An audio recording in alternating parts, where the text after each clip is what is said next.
नमस्कार बंधुरा welcome to एसटीयूनिक sports. तो कलकाताबासी किन्तु एबार रीतिमतन खुशी जेई प्लेयारटार अपेक्षा सबाई करछिलो जे मिचेल स्टार्क कबे आसबे कलकाताय। सबथेके दामी आईपीएल एर प्लेयार जाके सबथेके दाम दिए किन्तु गौतम गम्भीर এবছর নিয়েছে। সেই মিচেল স্টার্ক কিন্তু রীতিমতন কলকাতায় চলে এলো এবং আজ থেকেই কিন্তু মিচেল স্টার্ক প্র্যাকটিসে নামতে চলেছে।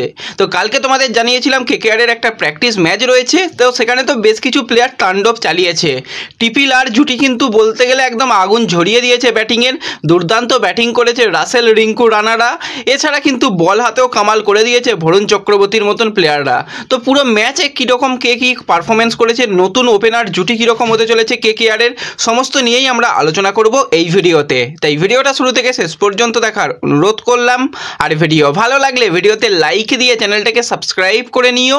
আর যারা ফেসবুক পেজ থেকে ভিডিও দেখছো মনে করে ফেসবুক পেজটাকে ফলো করে নিও, তাহলে তোমাদের প্রিয় দলের খেলার সমস্ত লেটেস্ট আপডেট তোমরা এখানে পেয়ে যাবে। তো চলো আর দেরি না করে ভিডিও শুরু করা যাক। কালকে তো নিজেদের মধ্যেই প্র্যাকটিস ম্যাচ ছিল, নিজেদের মধ্যেই দুটো দল ভাগ করা হয়েছিল। সেখানে টিম গোল্ড ছিল এবং টিম পার্পেল ছিল। তো প্রথমে টিম গোল্ড ব্যাট করে এবং ব্যাটে যে প্লেয়ারটা মানে একদম অসাধারণ ব্যাটিং করেছে সেটার অন্য কেউ নয়, ফিল সল্ট। 41টা বল খেলেছে, সেখানে কিন্তু 74 রান করেছে, 7টা 6 মেরেছে ফিল সল্ট। তো কেন ফিল সল্টকে এই দলে দরকার ছিল আমরা প্রথম থেকেই বলে আসছিলাম অকশনের পর থেকে, যে ফিল সল্টের অভাব কিন্তু লক্ষ্য করা যাচ্ছে। এরকম একটা প্লেয়ার এসে গেলে অসাধারণ কিন্তু ব্যাটিং লাইন আপ হয়ে যাবে এবং ওপেনার এবং উইকেট কিপার ব্যাটসম্যানের জায়গাটাও খুব ভালো হবে।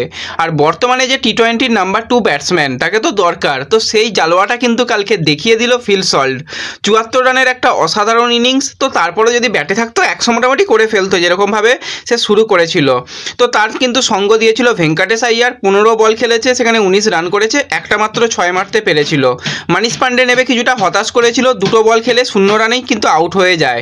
তারপরে কিন্তু রানাজি দেখিয়ে দিয়েছে খেলা, 32 বলে 50 রান। অসাধারণ কিন্তু রানা পার্টনারশিপ করেছিল ফিল সল্টের সঙ্গে এবং সেখানে কিন্তু 3টে 6 মারতে দেখা যায় রানাকে। তো রানার পরবর্তী সময় কিন্তু রাসেল এবং রিঙ্কু সিং নামে, কিন্তু রিঙ্কু তাড়াতাড়ি আউট হয়ে যায়। আউট হয়ে যাওয়ার পর কিন্তু আবারও রিঙ্কু ব্যাটে নেমেছিল। তো প্র্যাকটিস ম্যাচ সবাইকে ঘুরিয়ে ফিরিয়ে নামানো হচ্ছিল। সিচুয়েশান প্র্যাকটিস বলতে গেলে করা হচ্ছিল যে যদি কোনো প্লেয়ারকে তাড়াতাড়ি নামতে হয়, কোনো দিন যদি ব্যাটিং অর্ডার খারাপ চলে তো সে কীরকম খেলবে, পরে নামতে হলে কীরকম খেলবে, এরকমভাবে। তো সেক্ষেত্রে রিঙ্কু কিন্তু দুর্দান্ত খেলেছে, 30 বল খেলেছে, সেখানে 13 বল খেলেছে, সেখানে 30 রান করেছে এবং 2টো 6 মেরেছে। রাসেল তো 5 বলে 13 রান করেছে, 2টো 6 মেরেছে। রামানদীপও কিন্তু 13টা বল খেলেছে, সেখানে 18 রান করেছে। আর যদি আমরা বোলিংয়ের দিকে কথা বলি তো বোলিংয়ের দিকে হার্ষিদ রানা 4 ওভার বল করেছে, 37 রান দিয়েছে, কোনো উইকেট পায়নি। সাকারিয়া কিন্তু বেশ ইমপ্রেসিভ বল করছিল দেখছিলাম, বেশ ভালো ভালো কিন্তু সাকারিয়ার কাছ থেকে আমরা বল দেখতে পেয়েছি। 4 ওভার বল করেছে, 43 রান দিয়ে একটা উইকেট নিয়েছে।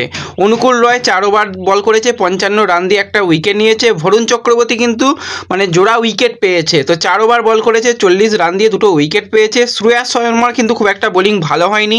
ফার্স্ট ইনিংসে তাকে দেখে এদিক ওদিকে বল পড়ছিল মনে হচ্ছিল।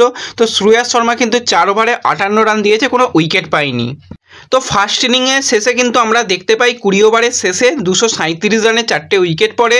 তো ওভারঅল কিন্তু দুর্দান্ত ব্যাটিং করেছে প্লেয়াররা এবং বিশেষ করে নজর ছিল ফিল সল্ট কীরকম খেলে।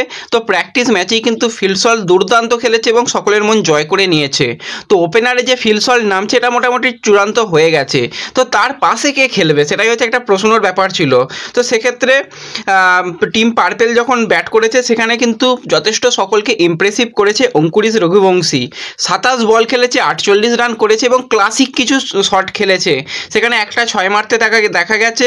আর এছাড়া কেএস ভারতের কথা কি বলবো, সে তো রীতিমতন হতাশ করেছে, 3 বলে মাত্র 1 রান করেছে। শ্রেয়াস আইয়ারও কিন্তু খুব একটা ইমপ্রেসিভ পারফরমেন্স করতে পারেনি, 21 বল খেলেছে, সেখানে 23 রান করেছে। তো এরপরে আমরা আবার দেখতে পাই মনীষ পান্ডেকেও কিন্তু পাঠানো হয়েছিল। তো মনীষ পান্ডে তারপরে একদম ব্যাটিংয়ে ঝড় তুলে দিয়েছিল, 24টা বল খেলেছে, 51 রান করেছে, 4টে 6 মেরেছে। অনুকূল রয় 8 বল খেলেছে, 6 রান করেছে। তারপরে আবার রিঙ্কু সিং নেমেছিল, রিঙ্কু কিন্তু 8 বলে 12 রান করে। রাসেল নেমেছিল, রাসেলকেও কিন্তু আমরা আবার সেকেন্ড ইনিংসেও দেখতে পেলাম।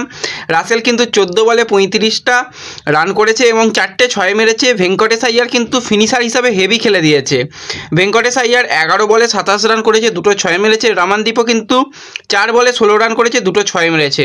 তো এইভাবেই কিন্তু মোটামুটি ম্যাচ হয়েছে এবং অসাধারণ প্র্যাকটিস ম্যাচ হয়েছে।